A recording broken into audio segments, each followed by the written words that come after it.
Flies present various problems to swine operations in the areas of vectoring disease, carrying disease, and they've been researched, proven to infect the swine operations with various viruses, PED, Seneca Valley virus, PRRS virus, etc.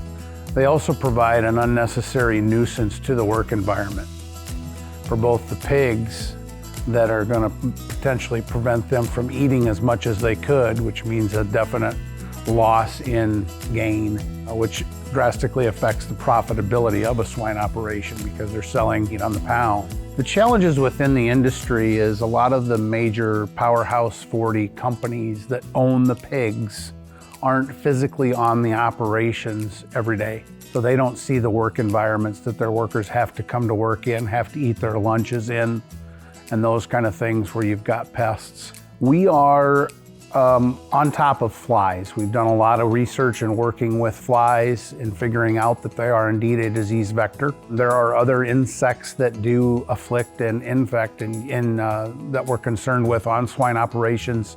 To name a few, the dark-eyed fruit fly is there.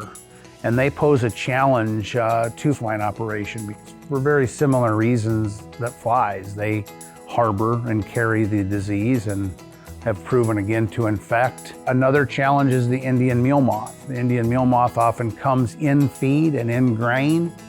They pose a challenge purely from the standpoint of the mechanics and how the feeders work. Many of the feeders in swine operations are flex pipes and augers. You're going to see your typical spider webs like we would in our home or our basement, our own crawl spaces and our own living environments. And typically those don't pose too much of a threat other than uncleanliness of the facilities. But we've also seen that when you get rid of their food supply, the fly, the house fly, and or the dark-eyed fruit fly, that a lot of times the spiders move on and aren't as prevalent as they could be otherwise because you've eliminated their potential food supply. So those are just to name a few of the other insects besides flies that can pose a challenge.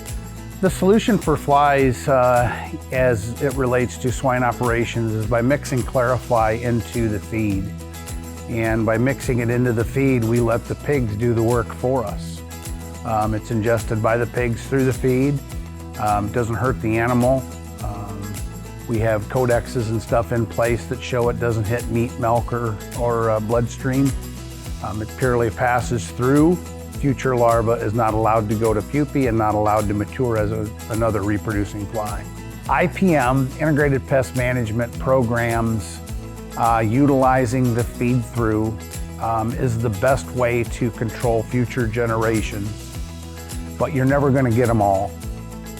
So that's why you need Starbar's other products to use. We've got various products that you can use down low where the flies are eating and feeding, whether that be the fly abatement strip, any of the fly baits. We've got a 4 fly bait rotation with different active ingredients in each that you can use down low, or you can use the intermediate, medium area or the high area.